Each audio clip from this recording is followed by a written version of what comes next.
నల్గొండ జిల్లా మునుగోడు మండల కేంద్రంలోని జ్యోతిబాపులే బీసీ గురుకుల బాలికల హాస్టల్ను ఆకస్మికంగా తనిఖీ చేశారు ఎమ్మెల్యే రాజగోపాల్ రెడ్డి.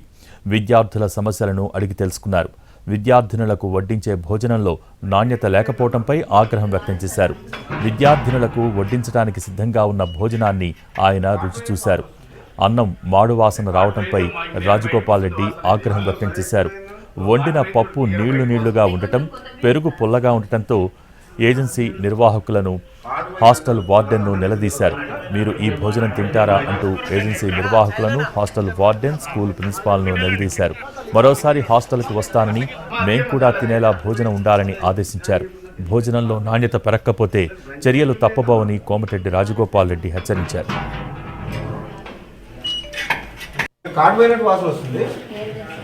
కాటు వేయింది క్లియర్ బయటకు వస్తుంది వాసన. ఇది కాటు వేయింది క్లియర్ బయటకు వాసన కొంచెం కొత్త బియ్యం సార్ అంటే